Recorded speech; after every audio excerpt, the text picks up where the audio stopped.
Bisa ada fenomena menarik dalam hajatan pesta demokrasi kali ini. Kampanye para politisi tak hanya menghadirkan perang kata-kata, slogan, dan janji-janji politik. Para politisi juga saling sindir.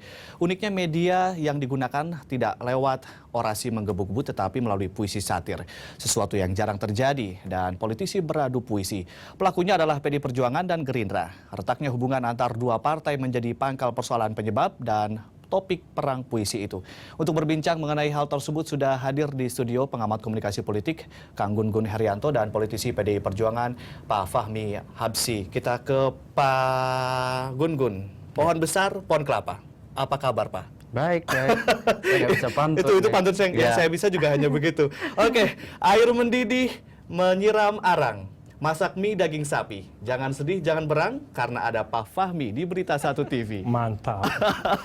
Apa kabar Pak Fahmi? Baik, Mas. Iya, Pak Fahmi, kita ke Pak Fahmi terlebih dahulu ya, Pak Gun-Gun ya. Pak Fahmi, awalnya ini gimana sih kemudian bergulir balas-balasan pantun seperti ini? Ya, sebenarnya sih kita tidak ada konteks balas-balasan karena tidak ada satupun yang tersindir ya dengan apa yang menjadi puisinya yang dikeluarkan oleh Bung Fadlizon. Cuman pada saat saya membuat puisi ya kebetulan aja bersamaan dengan puisi yang dibuat oleh Bung Fadlizon. Bersamaan atau setelahnya? Iya, setelahnya lah. Setelah 5 jam, 6 jam setelah itu. Jadi sebenarnya puisi yang saya buat itu juga untuk memberikan pesan tentang orientasi kepemimpinan masa datang.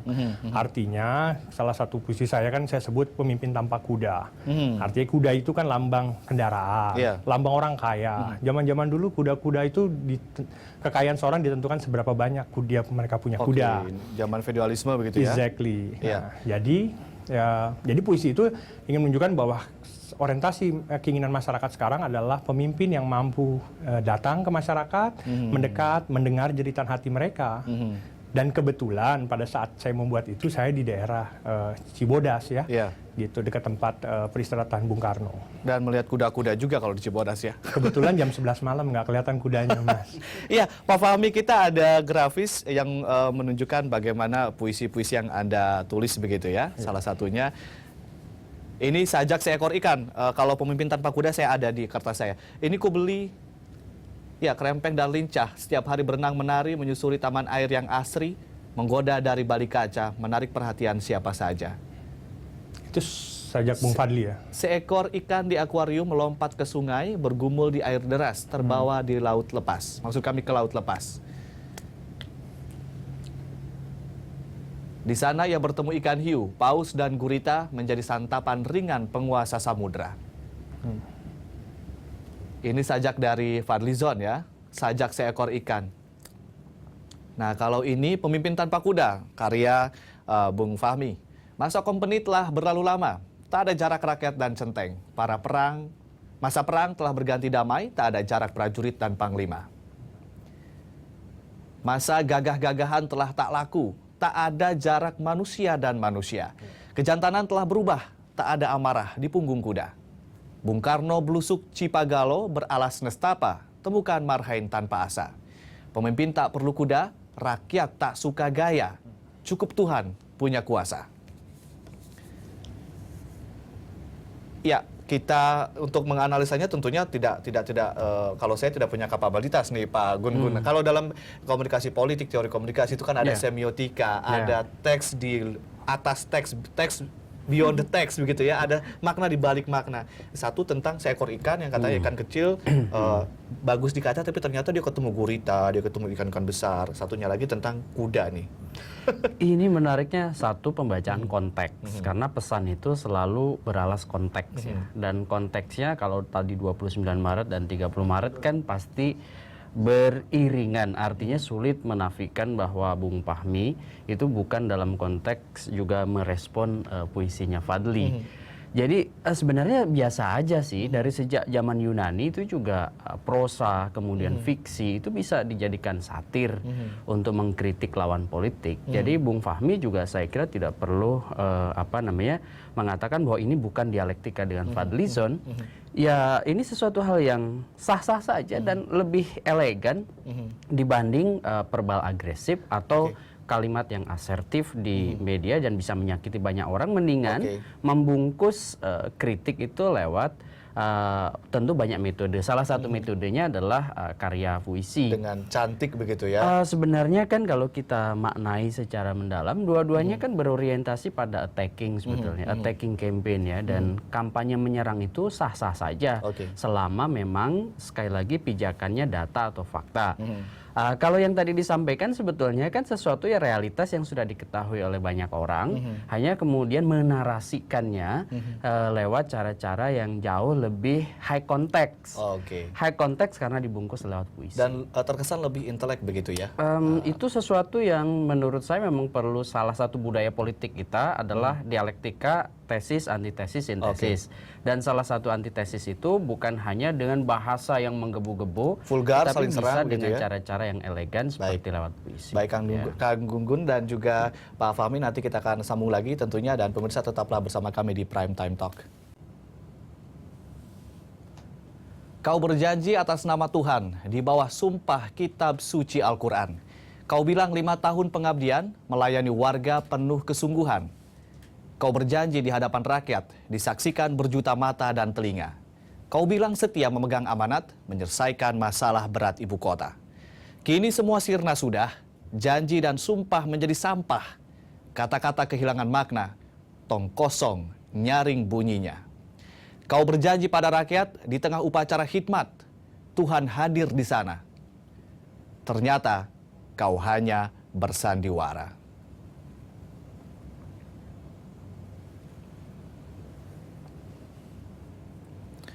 Ya, kita ke Pak Fahmi. Pak Fahmi, ini ada sandiwara. Gimana nih? Ini sudah mengerucut, memang tidak secara eksplisit, tapi secara secara makna terbalik. Ada makna di balik itu menyerang salah satu capres, yaitu Jokowi, dari pihak Anda tentunya. Ini gimana nih? Kalau saya melihat bahwa puisi-puisinya Bung Fadli, selama kita tanya ke Bung Fadli kan, Bung Fadli juga tidak memberikan jawaban yang jelas kemana sindiran puisi ini akan diarahkan. Tapi ke beberapa wawancara Bung Fadli yang saya dengar di stasiun televisi nasional, itu memang sampai sekarang belum clear. Tapi kalau saya menganalisa bahwa, dan kita juga sampaikan ketika beberapa teman-teman media menanyakan, apakah ini menyindir Megawati ataupun Jokowi atau PDI Perjuangan, saya katakan tidak. Mungkin kalau saya boleh memberikan sebuah teori kemungkinan dari isi puisinya Bung Fadli, ada 3 yang saya tangkap, seperti air mata buaya misalnya. Bung Fadli nampak sekali akan keinginannya menyindir kepada pemerintahan SBY, saya lihat gitu. Mengapa? Karena ada kata-kata Anda menjual aset negara misalnya. Dengan posisi utang kita yang 1.500 triliun ini, kalau kita tidak bisa membayar hutang kan kita harus menjual aset negara misalnya. Lalu Bung Fadli bicara soal shopping di Singapura. Mungkin Bung Fadli juga mau menyindir kepada Atut atau Akhil Mukhtar gitu yang pertemuan di Singapura, atau mungkin juga menyindir dirinya sendiri. Ya kan? Kita kan nggak tahu ya kan. Ataupun ada juga kata-kata Anda katakan tidak korupsi tapi mencari di setiap celah misalnya. Mungkin Bung Fadli menyindir partai yang mengatakan katakan tidak pada korupsi misalnya gitu ya. Begitu banyak saya lihat niatan Bung Fadli untuk saya menangkapnya tidak menyindir kepada PDI Perjuangan dan Jokowi. Termasuk juga soal sajak seekor ikan misalnya. Setahu saya Mas, saya belum pernah lihat namanya ikan merah krempeng Mas. Setahu saya ikan asin yang krempeng gitu. Nah, jadi saya melihat bahwa Bung Fadli niatnya baik sebenarnya. Beliau ingin memuji Jokowi. Artinya bahwa kalau ada ikan merah krempeng berarti ada sesuatu yang langka. Dan kalau sesuatu yang langka harus dijaga dari gurita paus yang sebagaimana disebut oleh Bung Fadli. Nah, gurita paus inilah yang akan ada dalam proses kecurangan pemilu dalam demokrasi nanti. Jadi Anda menginterpretasikan gurita paus ini adalah mereka-mereka yang melakukan kecurangan-kecurangan dalam pemilu nanti. Saya menangkapnya gitu. Ini pujian dari Bung Fadli kepada Jokowi. Saya melihatnya itu sebenarnya. Oke, ada tanggapan dari Pak Fahmi sendiri soal puisi yang judulnya Rempong. Ini kan agak-agak bahasa gaul begitu ya. Bisa dijelasin nggak puisi Rempong ini tentang apa? Sebenarnya puisi Rempong seperti saya katakan tadi bahwa mungkin saya tambahkan ya Mas, tadi kan sempat membacakan soal sandiwara. Saya kan di atas sumpah. Saya pikir ini pujian juga kepada Mas Jokowi, artinya bahwa sumpah, kalau sumpah untuk jadi presiden di mana 40% permasalahan Jakarta akan diselesaikan ketika beliau jadi presiden, dalam pemerintah pusat punya peran, ini juga mungkin kan sumpah di atas sumpah gitu. Tuhan juga senang kalau sumpahnya jadi lurah gitu ya, atau sumpahnya kemudian jadi pengusaha mungkin jadi masalah ya. Tapi kalau sumpahnya melakukan untuk yang lebih baik buat negeri ini, ya fine-fine aja. Oke. Ya, kalau yang rempong ya Mas tadi. Yang rempong. Kalau yang rempong begini Mas, sebenarnya kata sumpah serapah, caci maki segala macam itu harus siap diterima oleh para calon pemimpin. Saya pikir semua orang juga punya jejak rekam sejarah. Ya kita lihat misalnya ketika ditanya apakah menyindir Mas Prabowo, saya bilang tidak gitu. Bahwa Mas Prabowo punya jejak dan rekam sejarah dan kemudian dicaci maki di masa lalu tidak menjadi masalah di masa depan. Bahwa kemudian ada Ical juga punya dicaci maki, mungkin Jokowi juga. Tapi the most important thing adalah seperti dalam kitab Bhagavad Gita yang saya masukkan dalam puisi saya, Karmane Vadikaraste Mapalishu Kadacana. Ketika Pandawa ingin berhadapan sama Kurawa, Pandawa ragu, dia harus nanya kepada Krishna. Kata Krishna, lakukan tugasmu, jangan hitung untung rugi. Nah artinya bahwa kalau kita yakin untuk kebenaran dan untuk kebaikan bangsa ini, kenapa tidak? Nah saya kutiplah satu ayat yang katakan bahwa nggak usah takut. Kalaupun ada yang berencana jahat, Tuhan juga punya rencana terhadap orang-orang yang mau berbuat jahat. Dan Tuhan sebaik-baiknya perencana. Saya pikir itu Mas. Baik Pak Fahmi, saya pikir di akhir puisinya dibilang gitu aja kok repot. Ternyata repotnya jadi rempong. Iya, kan kalau saya bilang gitu aja kok repot, nanti dikira mengutip kata tokoh nasional. Nanti saya takut kena royalti. Jadi lebih baik saya buat diksi yang baru ya gitu aja kok rempong. Baik Pak Fahmi. Ini nanti kita ke Pak Gun-Gun, tapi kita akan jeda. Kita ingin mengetahui sebetulnya ini apakah menunjukkan budaya politik yang lebih santun, yang lebih intelek, dan menunjukkan bahwa sekarang masyarakat politik di Indonesia sudah maju ke tahap selanjutnya begitu. Kita akan membahasnya setelah jeda yang satu ini, dan pemirsa tetaplah bersama kami. Kalau kita lanjutkan, apakah tradisi pantun-pantun ini menunjukkan bahwa masyarakat atau perpolitikan di Indonesia sudah menunjukkan ke fase selanjutnya atau lebih intelek begitu daripada serang menyerang? Ya banyak variabel ya untuk mengatakan bahwa politik kita semakin matang. Tidak bisa hanya dengan kemudian satu fenomena, misalnya berbalas pantun kemudian disebut politik kita sudah ini matang. akan menjadi tren? Bisa jadi dan bisa juga tidak ya. Sangat tergantung pada kemampuan teman-teman para politisi untuk berdialektika. Contoh misalnya dialektika bisa lewat opini, tulisan di media, bisa lewat pantun, puisi dan segala macamnya. Termasuk juga saya kira beragam manajemen isu ya untuk kemudian mempengaruhi public discourse ya, diskursus publik. Dan itu tidak mudah memang, harus banyak strategi yang dipakai oleh politisi dalam konteks manajemen isu. Kalau saya melihat Pak Fadli, kemudian Bung Fahmi dan teman-teman yang sekarang sudah selesai masa kampanye ya, tentu kan memainkan peran di panggung depan. Dalam teori dramaturgi itu yang disebut dengan front stage ya. Panggung depan itu selalu mengelola yang disebut dengan kesan. Itu yang disebut dengan impression management. Nah, kalau kita bicara teori manajemen kesan, salah satu yang biasanya diperhatikan oleh mereka yang kemudian menggunakan cara-cara itu adalah bagaimana mengelola persepsi. Persepsi orang terhadap mereka. Termasuk tadi Bung Fahmi, itu kan sebetulnya dalam konteks juga ada meaning of meaningnya bicaranya. Jadi bukan seperti yang kemudian disampaikan tadi. Dia memuji, tapi sebetulnya mungkin ada makna dari pujian itu. Dan itulah kemudian hakikat dari sebetulnya menggunakan ruang publik untuk mengkonstruksi opini. Ya kritik dari Fadli dibalas dengan kritik yang setara dengan puisi, dan kemudian tadi memuji dan segala macamnya.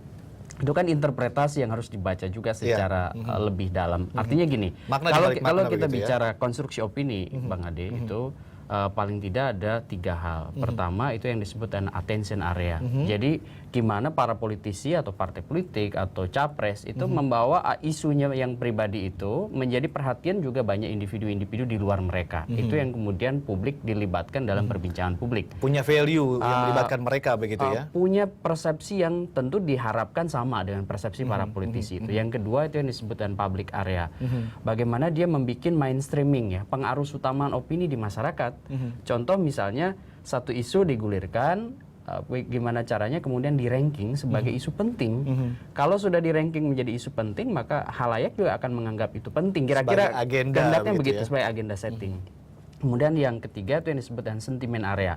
Bagaimana menciptakan atmosfer perasaan para komunikan ya, yang disebut dengan audiens atau penonton atau pembaca media, baik media koran maupun online, itu kemudian terpersuasi juga untuk menjadikan itu satu rasa ya. Itu yang disebut dengan membangun kekitaan di antara komunikator dan komunikan. Apakah itu nanti akan mengikat juga para pecinta sastra dan pecinta politik sehingga menjadi pecinta politik dan sastra semuanya bergabung? Sebetulnya kan itu dunia yang sudah lama berhimpitan, artinya kalau mereka yang senang dengan dunia sastra pasti dia nilai kritisismenya juga tinggi dan pembacaan atas realitas juga biasanya lebih koheren. Narasi yang dia sampaikan makanya banyak yang melakukan juga kritik sosial lewat lagu, lewat puisi atau misalnya lewat karya fiksi lainnya yang dia sebenarnya semacam penat ya dengan bahasa yang tidak terbungkus dengan baju linguistik yang dalam, sehingga kemudian dia mencoba untuk mencari varian lain, yaitu dia masuk mempengaruhi diskursus publik itu melalui sesuatu yang bisa punya values, dan values itu salah satunya melalui baju linguistik yang kemudian dia sodorkan sebagai sebuah narasi kritik. Baik, gitu. baik. Ya, pembungkusan realitas, pembungkusan linguistik dalam hal politik ini apakah juga lebih baik dibandingkan sebelum-sebelumnya yang saling tuding, saling todong begitu? Sampai sekarang saya melihat banyak juga teman-teman politisi yang berkampanye kemarin itu terjebak pada gaya low context yang sebetulnya dia berorientasi pada hasil tapi tidak memperhatikan proses. Misalnya seperti ya tadi gaya-gaya Pak Prabowo misalnya, kemudian gaya politisi seperti yang di panggung-panggung kampanye terbuka yang langsung menyerang orang gitu dengan bukan hanya bahasa verbal tapi gesture mereka. Itu menurut saya menjadi jauh lebih artifisial, jadi kulit permukaan. Jadi tidak kemudian ya memang betul kalau tujuannya adalah to the point, mengkritik dan bisa diakses oleh media dan mudah dicerna, ya memang seperti itu. Tetapi harus ada memang orang-orang yang juga di tim pemenangan capres atau partai itu yang juga bergerak di wilayah ini, di wilayah sastra. Sehingga di kemudian wilayah high context, ya. Politik ini kemudian menjadi lebih berwarna, tidak kering gitu. Dan Fahmi dan Fadli memerankan posisi yang menurut saya baik. Ya. Dan mungkin mereka jadi star-starnya begitu ya. Iya, mudah-mudahan ya. Kang Gunggun dan juga Pak Fahmi tetaplah di studio, nanti kita akan sambung lagi tentunya, dan pemirsa tetaplah bersama kami akan segera kembali untuk Anda. Ya, dialog kami lanjutkan dan sudah tersambung di saluran telepon Pak Fadlizon. Beliau adalah Ketua Umum Partai Gerindra, Wakil Ketua Umum Partai Gerindra. Selamat malam Pak Fadli. Ya, selamat malam. Ya, Pak Fadli, di studio ada Pak Gun-Gun Herianto sebagai pengamat komunikasi politik dan juga ada Pak Fahmi Habsyi, dia dari PDIP. Ini berbalas pantun ceritanya nih Pak Fadli. Pak Fadli, di judul-judul pantunnya ini sebenarnya menyerang siapa sih Pak?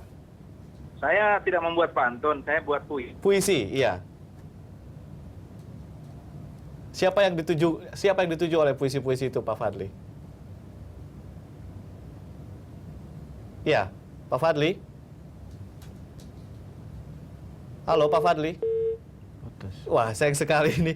Padahal nanti saya akan ajak adu pantun dengan Pak Fahmi. Wah, bagus. Kita ke Pak Fahmi terlebih dahulu. Pak Fahmi, ya, ini kan ada puisi juga dari Pak Fadlizon berjudul Boneka. Kira-kira akan dibalas puisi lagi nggak? Pertama, saya bukan pemilik pabrik puisi, Mas. Ya kan, bahkan saya harus banyak belajar dengan Bung Fadli, Mas, bisa membuat puisi setiap hari. Oke, jangan-jangan bikin buku nanti. Iya, saya kapasitas saya masih di bawah Bung Fadli lah, Mas, untuk bisa membuat puisi setiap hari. Karena Joko Pekik, Avandi, Abdullah juga buat lukisan kan nggak bisa setiap hari, Mas. Yeah. Dia butuh momen lah untuk membuat puisi. Jadi seperti saya katakan tadi bahwa tidak ada niatan saya untuk membalas sindiran, tidak, cuma memberikan edukasi publik. Makanya kata-kata saya mungkin tidak terlalu bisa sesenikel kayak Bung Fadli ya. Saya lebih suka karya yang dimana saya akan simpan hingga buat anak cucu saya gitu. Supaya bisa menjadi pesan kepada bangsa ini, buat para calon pemimpin, apa yang menjadi harapan dan curahan hati saya pada saat saya membuat puisi tersebut. Gitu. Tadi disebutkan oleh Kang Gun-Gun atau Pak Gun-Gun begitu ya. Ini kan bisa, dialektika bisa melakukan atau dilakukan melalui penulisan opini atau artikel, atau juga mungkin sastra seperti puisi yang Anda tulis. Kenapa Anda pilih puisi? Apa tujuannya? Satu, puisi punya makna mungkin luas, Mas. Jadi Jadi wajar saja kalau Bung Fadli dalam salah satu wawancaranya dengan stasiun TV, ketika mengatakan pemimpin tanpa kuda, Bung Fadli berpikir bahwa ini kritik terhadap Mas Prabowo, karena dianggap Mas Prabowo memiara kuda, suka dengan kuda. Padahal pada saat saya membuat itu tidak ada, kecuali menyampaikan bahwa orientasi kepemimpinan rakyat di masa datang. Kenapa ini bisa menjadi sangat banyak multitafsir? Contoh, seandainya saya kemarin ke Jawa Tengah, saya bertemu ke Semarang, saya ke Kudus, saya ke Solo, saya bertemu dengan tokoh-tokoh PNI yang lama. Ketika mereka membaca puisi saya, mereka menafsirkannya adalah Bung Fahmi sedang menggiatkan lagi soal ideologi Marhaen, mengingatkan Cipagalo di mana Marhaen ditemukan oleh Bung Karno dengan jalan kaki, tidak naik kuda. Kalau pendukung Mas Jokowi mungkin akan melihatnya, oh ini sedang kata ada belusukan, berarti ini Mas Jokowi. Mungkin kalau Mas Ade ada saya tulis layar kaca, Mas Ade bilang ini lagi memuji Berita Satu juga kan. Jadi ini punya makna yang cukup multitafsir. Exactly. Baik, sudah tahu multitafsir, lalu kenapa memakai ini? Karena bisa menjadi wacana atau diskursus di masyarakat begitu. Nah, apa kata Mas Gun tadi kan bagus, itu high context. Jadi kalau frekuensinya bisa high context, bisa langsung ngecun. Karena kalau low context, pikirannya seakan-akan kita menyerang kepada orang lain. Karena dari awal, Mas Jokowi tidak pernah menunjukkan kebencian kepada calon presiden siapapun. Tidak pernah mengungkapkan kata-kata yang menghina calon presiden manapun. Sehingga saya ketika ngecek ke lingkaran Ibu Mega, masuk lingkaran Mas Jokowi, tersinggung nggak dengan puisinya Bung Fadli?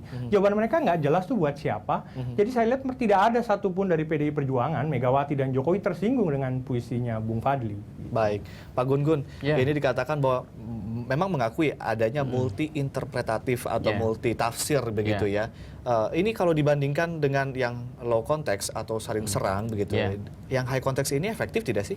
Kalau bicara efektivitas, memang kalau bicara menjangkau ya banyak orang untuk paham, mengerti dan terlibat menjadi sentimen area memang susah. Frekuensinya harus sama tadi begitu ya? Ini bicara sesuatu yang sebetulnya elitis, sesuatu yang mungkin dipahami oleh mereka yang juga punya frame berpikir memadai ya, dalam konteks kapasitas intelektualnya, kapasitas seninya, termasuk juga kapasitas untuk berdialektika di ruang publik.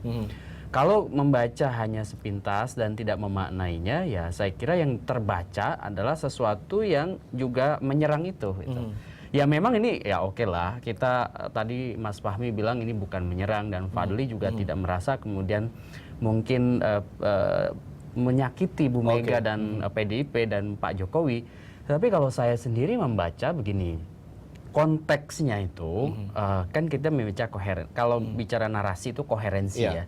Koherensi itu kan ada 3, material, struktural, karakterologis gitu ya. Ini analisis wacana ya. Iya, kalau kita bicara koherensi material kan harus ada, misalnya kita membaca satu item kata itu bukan hanya satu kata, tapi satu kata dengan tautannya dengan kata-kata lain atau kalimat lain, sehingga harus dibaca secara utuh.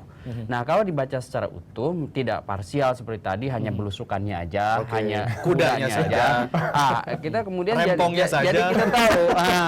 jadi kita tahu bahwa secara keseluruhan sebetulnya orientasi puisi ini kemana. Nah, di situ kemudian orang bisa dengan sangat mudah membaca koherensi puisi ini adalah bagian dari sebetulnya proses saling menyerang di antara para politisi yang berbeda partai. Meskipun itu bisa aja di panggung depan, di panggung belakang bisa aja satu waktu kemudian muncul base alternatif untuk saling berkoalisi. Jangan-jangan di belakang Pak Fahmi sama Pak Fadlizon BBM-an lagi. Enggak, gini Mas. Mungkin bisa saya tambahkan. Jadi kalau membaca puisi kayak Rempong atau Pemimpin Tanpa Kuda, itu tergantung sejarah dan pengalaman batin masing-masing.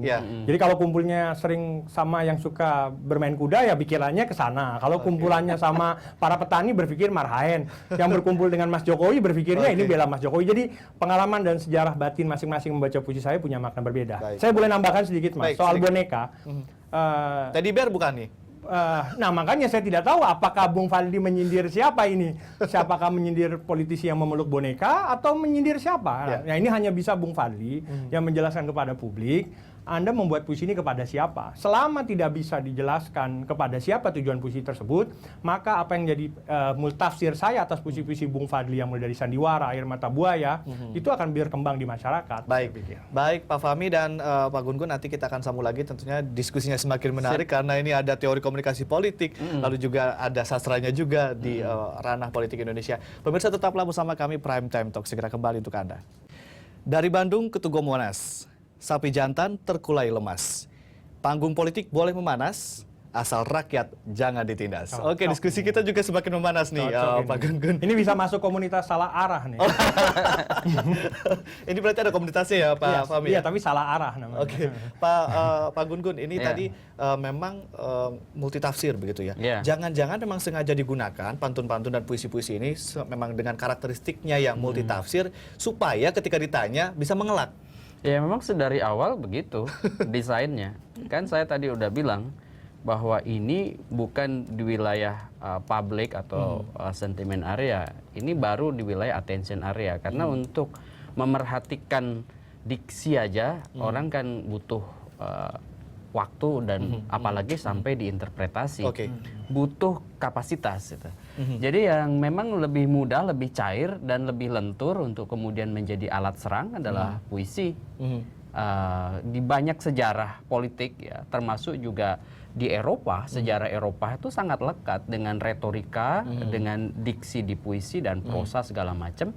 Itu suatu hal yang berkembang sudah sejak demokrasi ini muncul. Gitu. Tapi di Indonesia mungkin bahkan untuk politik di era-era monarki absolut itu juga banyak menggunakan hal yang seperti itu. Tapi di Indonesia untuk politik modernnya baru begitu ya? Ya memang karena proses ekspos di media yang kurang karena banyak sekali sebetulnya di pilkada-pilkada yang seperti pantun dan puisi dipakai untuk menyerang lawan. Seperti misalnya di banyak pilkada yang memang tradisi Melayu berpantun seperti itu di kan. Riau, Palembang, Jambi. Jadi bukan sesuatu yang luar biasa, so biasa saja. Hanya kemudian di panggung nasional memang kita ini politiknya kering gitu ya. Sangat banyak proses dialektika itu lebih pada debat-debat retorika yang low contact tadi, sehingga apa? Pada saat Bung Fahmi dan Bung Fadli itu kemudian mencoba masuk di situ menjadi sesuatu yang eye catching sebetulnya, tetapi kemudian kalau bicara efektif ya memang tidak efektif karena daya jangkaunya itu kan tidak bisa masif. Tapi keren. Gitu. Keren ya. Oke, ini kan di fenomena-fenomena di Pileg ini cukup banyak, ada boneka teddy bear, ada pantun-pantun. Ini tadi kan Anda mengatakan ada attention area, public area, sentiment area. Kalau pantun ini ada di mana, teddy bear ada di mana, sementara mungkin mendidik masyarakat juga supaya aware nih bahasa-bahasa komunikasi politik. Kan kalau kita bicara public area itu sesuatu yang sudah menjadi mainstream ya, menjadi arus utama. Contoh misalnya pengkonstruksian rumor, gosip, fakta atau data itu melalui media massa, dan itu sangat mudah dijangkau oleh interpretasi kita, ya kan? Misalnya interpretasi masyarakat awam sekalipun, kalau kita bicara lapis kan bukan hanya elit tapi kelompok berperhatian, tapi juga masyarakat awam. Nah, tiga-tiganya ini harus paham. Nah, kalau public area biasanya di situ mainannya, yang sangat mudah dikonsumsi, dikunyah itu, termasuk juga dijadikan diskursus publik, mudah sekali. Beda dengan yang masuk di attention area. Kalau attention area butuh kapasitas tadi, seperti misalnya puisi, opini di media juga nggak mudah loh dicerna oleh mereka yang tidak punya misalnya kemampuan untuk membaca diksi ini, dan itu kan butuh misalnya kapasitas perspektif, dan latar belakang. Nah, kalau yang sentiment area sebetulnya yang dimainkan biasanya itu sesuatu yang bisa menyentuh human interest misalnya, sesuatu yang bisa menyentuh emosi, perasaan segala macam. Contoh di sini banyak dimainkan sebetulnya card stacking teknik.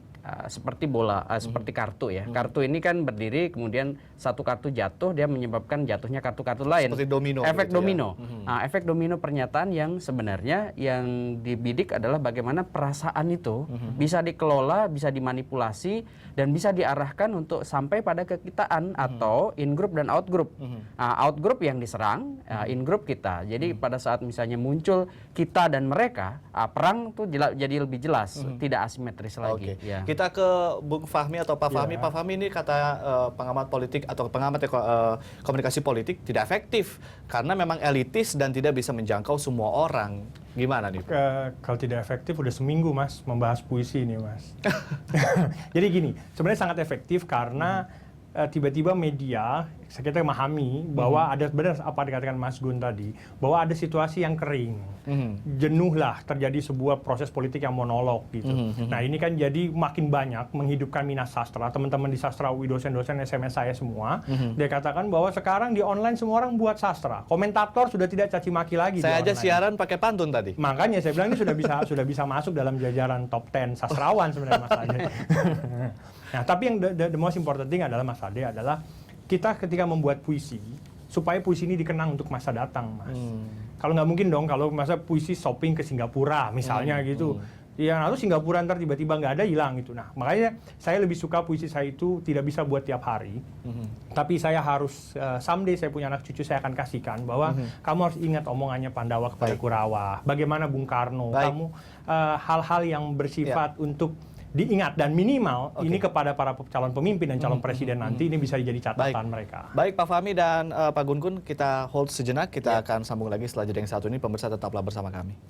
Kita kembali lanjutkan dialog dan kita ke Pak Gun-Gun. Pak Gun-Gun tadi kata Pak Fahmi, efektif-efektif saja toh kemudian media mengangkatnya dan kemudian banyak orang kemudian tertarik membacanya atau menyimaknya, begitu diperbincangkan begitu. Itu ada perbedaan pandangan dalam konteks bicara efektivitas.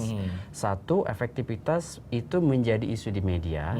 Dua, efektivitas itu menggerakkan pemilih ke bilik suara. Karena ini masanya kampanye kan.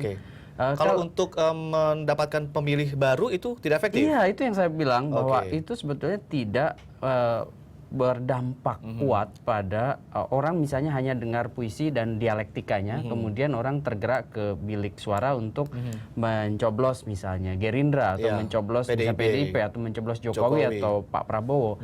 Jangan harap itu memang bukan mainannya di situ. Efektivitas menggerakkan pemilih itu nggak efektif. Tapi kalau dalam konteks itu bisa menjadi kemudian perbincangan publik di media, terutama media mainstream dan media sosial, ya memang itu bisa menjadi wacana yang kemudian seksi.